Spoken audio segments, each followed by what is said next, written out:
Hello dear student मु श्रीतम आपण मानक स्वागत जनाऊँ माइल सेट एजुकेशन को।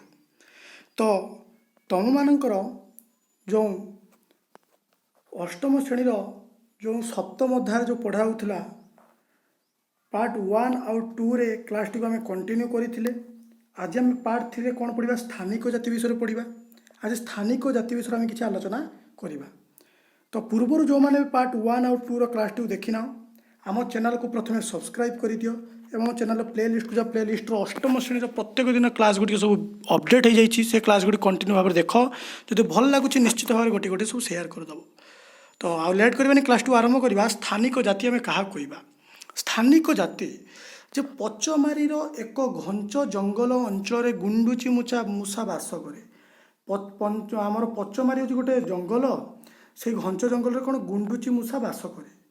यार लांज बेस लमस लमस बुझे तो माने पूरा लमयुक्त होता है बहु माने लम बहुल ठीक अच्छे लमस यहाँ बृहद गुंडुची बोली कहुए। एगुड़िक सेठाकार स्थानिक बा स्व अंचल जाति। तेबे पचमारीर स्थानिक जाति आम क्या कहीपर ना गुंडुची मूषा को कहीपर। अर्थात पचमारी एक स्थान में गुंडुची मूषा बास करे एवं से गुंडुची मूषार लांजटी बेस लमस होता है एवं ताकू बृहद गुंडुची बोली कहुए। तेणु सेठाकार से स्थान में आम गुंडुची मूषा कौन कहवा स्थानिक जाति बोली कहवा। बुझेगा कि नहीं कह। उद्भिद एवं प्राणी मानकर जो जाति गुड़िक केवल गोटे जगार बास करते से गुड़िक सेठाकार स्थानिक जाति बोली कहुए। मनकर माने जेकोसी गोटे उद्भिद आउ प्राणी ठीक अच्छे जेकोसी जाति गुड़िक गोटे जगार केवल से बास करती से ही उद्भिद गुड़ी को सेठाकार स्थानिक जाति बोली कहुए। अर्थात गोटे जदि आंब गछ आम अंचल उठी से आंब गछ को मुझे कौन कहि आम अंचल स्थानिक जाति बोली कहि। अर्थात बुझीपार ना बुझीपारे कह। गोटे उद्भिद किंबा प्राणी किंबा जेकोसी जाति गोटे जगार बास कले से स्थान को आम कौन कहवा बा से जो उद्भिद मान कौन कहवा से स्थानर स्थानिक जाति बोली कहवा। बुझीगला। अन्य कौन सी जगह गुड़िक से गुड़िक स्वाभाविक भाव देखा जाई न थांती। देख तुम्हें कह सार आंब गछ आम अंचल देखा ये आउ जन कह सार आम अंचल भी देखा जाउछि। शुण जो सबु अंचल धान चाष भी कर ठीक अच्छे किंतु कौ जगार बहुत उत्पादन हम कौ जगार कम उत्पादन कौ जगार टोटाली उत्पादन हेबो नहीं। बुझेगा कि नहीं कह। कहीं धान चाष उपयुक्त जलवायु उपयुक्त वृष्टिपात जो जगार मिल पारुथबो बा माने आवश्यक अनुसार मिल पारुथबो से जगार कौन है धान चाषटी संभवपर हो पार। से परिवार आंब गछ आम अंचल जलवायु बा आर्द्रता आम अंचल जो वृष्टिपात जहाँ भी हो आम अंचल से सठिक भाव में पाइपर। तेणु आंब गछटी आम अंचल भल भाव में बढ़ुची। तेणु तुम मान अंचल आंब गछ थाईपे किंतु सेठाकार जलवायु आंब गछ को आंब गछ प्रযোज्य नुहे। बुझेगा कि नहीं कह। तेणु स्वाभाविक भाव सबु अंचल सबु उद्भिद देखा जाए ना। एक निर्दिष्ट प्रकार प्राणी किंबा उद्भिद एक अंचल राज्य बा देश पर स्थानिक होती ठीक अच्छे ना नहीं कह। एक निर्दिष्ट प्रकार प्राणी जमी कंगारू कंगारू आम ऑस्ट्रेलिया कथा कहीपर ठीक अच्छे मयूर इंडिया कथा आम कहीपरुचे ठीक अच्छे ना नहीं कह।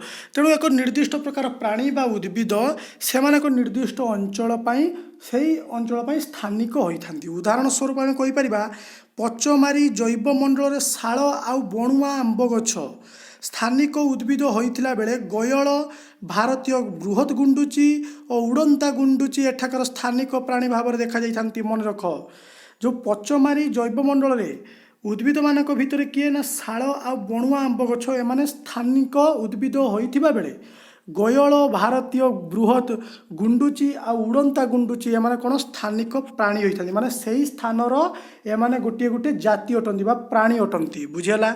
सेमानंकर परिस्थानर अवक्षय जनसंख्या वृद्धि एवं नूतन जातिर प्रवेश फल स्थानिक जाति गुड़िकर प्राकृतिक बासस्थली प्रभावित होता है।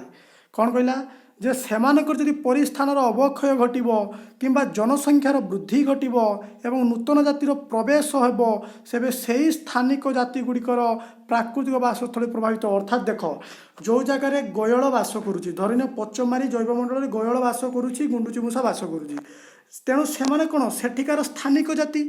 ଯଦି ଯଦି ସେଇ ଜାଗାରେ ଜନସଂଖ୍ୟା ବୃଦ୍ଧି ଘଟିବ ହେଲା, ଯଦି କିଛି ପରିସ୍ଥାନର ଅବକ୍ଷୟ ଘଟିବ କିମ୍ବା କିଛି ନୂତନ ଜାତି ଯଦି ଆସିକି ସେଇ ଜାଗାରେ ପ୍ରବେଶ କରିଯିବେ, ସେଇ ପଚମାରୀ ଜୈବମଣ୍ଡଳରେ ପ୍ରବେଶ କରିଯିବେ, ତେବେ ଏଇ ଯେଉଁ ଗୁଣ୍ଡୁଚି ମୂଷା ଆଉ ଗୟଳମାନଙ୍କର ବାସସ୍ଥଳୀକୁ ପ୍ରଭାବିତ କରିବେ ନା ନାହିଁ? ନିଶ୍ଚିତ ଭାବରେ ପ୍ରଭାବିତ କରିବେ, ଠିକ୍ ନା ନାହିଁ?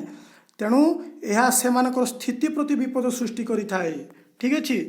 ତ ଏଇଠି ବଣୁଆ ଆମ୍ବ ଗଛର ଚିତ୍ର ତୁମେ ପିଲାମାନେ ଲକ୍ଷ୍ୟ କରିପାରୁଥିବ, ଗୁଣ୍ଡୁଚି ମୂଷାର ଚିତ୍ର ତୁମେ ଲକ୍ଷ୍ୟ କରିପାରୁଥିବ। ଦେଖ ତାର ଲାଞ୍ଜଟି ଲମସ ହୋଇଛି, ଦେଖ ମୁଁ ତୁମକୁ କହୁଥିଲି ଲମସ ହୋଇଛି। ପରସ୍ପର ମଧ୍ୟରେ ପ୍ରଜନନ କରିପାରୁଥିବା ଗୋଟିଏ ଗୋଷ୍ଠୀର ସବୁ ଉଦ୍ଭିଦ କିମ୍ବା ପ୍ରାଣୀକୁ ଜାତି ବୋଲି କୁହାଯାଇଥାଏ। ଠିକ୍ ଅଛି। ତେବେ ଜାତି କାହା କୁହାଯାଏ ପିଲାମାନେ? ପରସ୍ପର ମଧ୍ୟ ପ୍ରଜନନରେ କ'ଣ ବଂଶ ବୃଦ୍ଧି କରିପାରୁଥିବେ। ପ୍ରଜନନ ଅର୍ଥ କ'ଣ? ବଂଶ ବୃଦ୍ଧି କରିପାରୁଥିବା ଗୋଟେ ଗୋଷ୍ଠୀ, ତାକୁ ଆମେ କ'ଣ କହିବା? ଜାତି ବୋଲି କହିବା। ପରସ୍ପର ମଧ୍ୟରେ ପ୍ରଜନନ କରିପାରୁଥିବା ଗୋଟିଏ ଗୋଷ୍ଠୀର ସବୁ ଉଦ୍ଭିଦ କିମ୍ବା ପ୍ରାଣୀଙ୍କୁ ଜାତି ବୋଲି କୁହାଯାଇଥାଏ। ଏହାର ଅର୍ଥ ଏକ ଜାତିର ଉଦ୍ଭିଦ କିମ୍ବା ପ୍ରାଣୀର ସେହି ଜାତିର ଉଦ୍ଭିଦ ପ୍ରାଣୀ ସହ ପ୍ରଜନନ ହେବା ଦ୍ୱାରା ପ୍ରଜନନଶୀଳ ଅପତ୍ୟ ଜାତ ହୋଇଥାଏ। ଯେଉଁଟା ଅପତ୍ୟ କୋଟା କହିଲି ମୁଁ, ମାନେ କିଛି ମାନେ କ'ଣ ଅପତ୍ୟ ଜାତ ହେଉଛି, ମାନେ ନୂତନ କୋଷ ଉତ୍ପନ୍ନ ହେଉଛି। ବୁଝିଲା କି ନାହିଁ କୁହ? ଅର୍ଥାତ୍ ଯଦି ଗୋଟିଏ ଉଦ୍ଭିଦରୁ ଆଉ ଗୋଟେ ନୂତନ ଉଦ୍ଭିଦ ସୃଷ୍ଟି ହେବ, ତେଣୁ ସେ ଅପତ୍ୟ ଉଦ୍ଭିଦ ସୃଷ୍ଟି ହେଲା। ଗୋଟେ ପ୍ରାଣୀରୁ ଗୋଟେ ଅପତ୍ୟ ସୃଷ୍ଟି ହେଲା, ସେ ଅପତ୍ୟ ପ୍ରାଣୀ ସୃଷ୍ଟି ହେଲା। ଠିକ୍ ନା ନାହିଁ କୁହ? ତେଣୁ ସେମାନେ କିପରି ସେ ଅପତ୍ୟଟିକୁ ସୃଷ୍ଟି କରିବେ? ତାହେଲେ ପ୍ରଜନନ ମାଧ୍ୟମରେ ଅପତ୍ୟ ସୃଷ୍ଟି କରିବେ। ବୁଝିଲା ନାହିଁ କୁହ? ଏକ ଜାତିର ସମସ୍ତ ଉଦ୍ଭିଦ ବା ପ୍ରାଣୀଙ୍କ ମଧ୍ୟରେ ଦେଖାଯାଉଥିବା ଲକ୍ଷଣ ଗୁଡ଼ିକ ଏକାଭଳି ହୋଇଥାଏ। ଅର୍ଥାତ୍ ଦେଖ, ଗୋଟିଏ ଗୁଣ୍ଡୁଚି ମୂଷା ପାଖରୁ ଗୁଣ୍ଡୁଚି ମୂଷା ଜନ୍ମ ନେଲା, ତେବେ ସେଇ ଗୁଣ୍ଡୁଚି ମୂଷାର ଯେଉଁ ଲକ୍ଷଣ, ଯେଉଁ ଜନ୍ମ ହୋଇଥିବା ଗୁଣ୍ଡୁଚି ମୂଷାର ଲକ୍ଷଣ ସହିତ ସମାନ ରହିବ। ଗୋଟେ ଆମ୍ବ ଗଛର ଲକ୍ଷଣ ଆମ୍ବ ଗଛର ଲକ୍ଷଣ ସହିତ ସମାନ ରହିବ। ବୁଝିଲା କି ନାହିଁ କୁହ? ତାପରେ ଦେଖ, ଆମେ ପଢ଼ିବା ଅଭୟାରଣ୍ୟ ବିଷୟରେ ପଢ଼ିବା। ଅଭୟାରଣ୍ୟ କ'ଣ? ଜଙ୍ଗଲ ସୁରକ୍ଷା ଭଳି ବନ୍ୟଜନ୍ତୁକୁ ରକ୍ଷା କରିବା ଓ ଉପଯୁକ୍ତ ବାସସ୍ଥଳୀ ଯୋଗାଇ ଦେବା ପାଇଁ ଅଭୟାରଣ୍ୟ ରହିଥାଏ। ଠିକ୍ ଅଛି। ଜଙ୍ଗଲ ସୁରକ୍ଷା ଭଳି ଯଦି ଆମେ ଜଙ୍ଗଲ ସୁରକ୍ଷା କରୁଛେ, ତାହେଲେ ଆମେ ବନ୍ୟଜନ୍ତୁକୁ ମଧ୍ୟ ସୁରକ୍ଷା କରିବା ଏବଂ ସେମାନଙ୍କ ପାଇଁ ଉପଯୁକ୍ତ ବାସସ୍ଥଳୀ ଯୋଗାଇ ଦେବା। ଏହା ପାଇଁ କ'ଣ ରହିଛି? ଅଭୟାରଣ୍ୟ ରହିଛି। ଅଭୟାରଣ୍ୟ ମାନେ କ'ଣ? ଅଭୟ ମାନେ କ'ଣ? ସେଠି ଭୟ ନଥିବ, ଭୟ ନଥିବ, ନିର୍ଭୟରେ ଜୀବଜନ୍ତୁ ମାନେ ବାସ କରିପାରିବେ। ତାକୁ ଅଭୟାରଣ୍ୟ ବୋଲି କୁହାଯାଏ। ଅଭୟଯୁକ୍ତ ଅରଣ୍ୟ ହେଲା ଅଭୟାରଣ୍ୟ।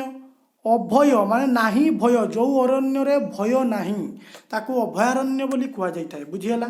ହେଲା, ଏଥିରେ ଯେକୌଣସି ପ୍ରାଣୀକୁ ଶିକାର କରିବା, ସେମାନଙ୍କୁ ଗୁଳି କରିବା କିମ୍ବା ଫାଶ ବସାଇ ଧରିବା ନିଷିଦ୍ଧ ହୋଇଥାଏ। ତେଣୁ ନିର୍ଭୟରେ ଜୀବଜନ୍ତୁମାନେ ସେଠି ବସବାସ କରିପାରିବେ। ଏହାର ରକ୍ଷଣାବେକ୍ଷଣ ପରିଚାଳନା ସମ୍ପୃକ୍ତ ଜଙ୍ଗଲ ବିଭାଗର କର୍ତ୍ତୃତ୍ୱାଧୀନ। ଯେଉଁ ଫରେଷ୍ଟର ମାନେ ରହିଥାନ୍ତି ସେମାନଙ୍କର ଅଧୀନରେ ଏହି ଅଭୟାରଣ୍ୟଟି ରହିଥାଏ। ମାନେ ପଶୁପକ୍ଷୀମାନଙ୍କ ରକ୍ଷଣାବେକ୍ଷଣ ପରିଚାଳନା କରିବା ଦାୟିତ୍ୱ ତାଙ୍କର ରହିଥାଏ। ଦୁଃଖର ବିଷୟ ଯେ ଏହି ସୁରକ୍ଷିତ ଜଙ୍ଗଲ ଗୁଡ଼ିକ ମଧ୍ୟରେ ନିରାପଦ ନୁହନ୍ତି, କାରଣ ଆଖପାଖ ଅଧିବାସୀ ଏହାକୁ ଜବରଦଖଲ କରି ବୃକ୍ଷରାଜ ଜୀବଜନ୍ତୁଙ୍କୁ ନଷ୍ଟ କରିଦିଅନ୍ତି। ଦେଖ, ଯେଉଁ ଜାଗାରେ ଅଭୟାରଣ୍ୟ ସୃଷ୍ଟି ହେଲା, କିନ୍ତୁ ଦୁଃଖର ବିଷୟ ଲୋକମାନେ ସେଟାକୁ ବୁଝିପାରୁନାହାନ୍ତି ଯେ ସେମାନେ କ'ଣ କରୁଛନ୍ତି? ସେଇ ପାଖ ଅଭୟାରଣ୍ୟକୁ ଯାଉଛନ୍ତି, ଜଙ୍ଗଲକୁ ଯାଉଛନ୍ତି, ଜୀବଜନ୍ତୁମାନଙ୍କୁ ଶିକାର କରୁଛନ୍ତି, ଅବାଧରେ ଗଛ କାଟୁଛନ୍ତି, ଯାହାଫଳରେ କ'ଣ ହେଉଛି? ବହୁ କିଛି ମାନେ ଜଙ୍ଗଲଟି ଅସୁରକ୍ଷିତ ହୋଇପଡ଼ିଛି ଆଜିକା ସମୟରେ। କୃଷ୍ଣସାର କିଏ? ମୃଗ। କୃଷ୍ଣସାର, ହାତୀ, ସୁନା ରଙ୍ଗର ବିଲେଇ, ପାଟଳ ମସ୍ତକ ହଂସ, ଘଡ଼ିଆଳ, କୁମ୍ଭୀର, ଅଜଗର, ଗଣ୍ଡା ଭଳି ଲୋପ ପାଇଯାଉଥିବା କେତେକ ବନ୍ୟ ପ୍ରାଣୀଙ୍କୁ ଅଭୟାରଣ୍ୟରେ ସୁରକ୍ଷିତ ରଖାଯାଇଛି। ଦେଖ, ଏହିସବୁ ପ୍ରାଣୀମାନେ ଏମାନେ କ'ଣ ହେଉଛି? ଲୋପ ପାଇଗଲେଣି। এই লোপ ପାଇବା ଦ୍ୱାରା ଏମାନଙ୍କୁ ଅଭୟାରଣ୍ୟରେ ସଂରକ୍ଷିତ ବା ସୁରକ୍ଷିତ କରି ରଖାଯାଇଛି। ଭାରତୀୟ ଅଭୟାରଣ୍ୟରେ ଥିବା ସ୍ଥାନଗୁଡ଼ିକର ବିଶେଷତ୍ୱ ହେଉଛି କ'ଣ? ବଡ଼ ବଡ଼ ନଦୀଗୁଡ଼ିକ ପର୍ଯ୍ୟବେଷ୍ଟିତ ବିସ୍ତୀର୍ଣ୍ଣ ଅରଣ୍ୟ, ପାହାଡ଼ିଆ ଜଙ୍ଗଲ, ବୁଦାଳିଆ ଅଞ୍ଚଳ। ଠିକ୍ ଅଛି। ତେବେ ଭାରତୀୟ ଅଭୟାରଣ୍ୟର ବିଶେଷତ୍ୱ କ'ଣ? ନା ସେ ନଦୀ, ବଡ଼ ବଡ଼ ନଦୀରେ ପରିବେଷ୍ଟିତ ହୋଇଥିବା ବିସ୍ତୀର୍ଣ୍ଣ ଅରଣ୍ୟ ରହିଥାଏ ଭାରତୀୟ ଜଙ୍ଗଲରେ, ଅଭୟାରଣ୍ୟରେ ପାହାଡ଼ିଆ ଜଙ୍ଗଲ ରହିଥାଏ, ବୁଦାଳିଆ ଅଞ୍ଚଳ ରହିଥାଏ। ଠିକ୍ ଅଛି। ତାର ସେ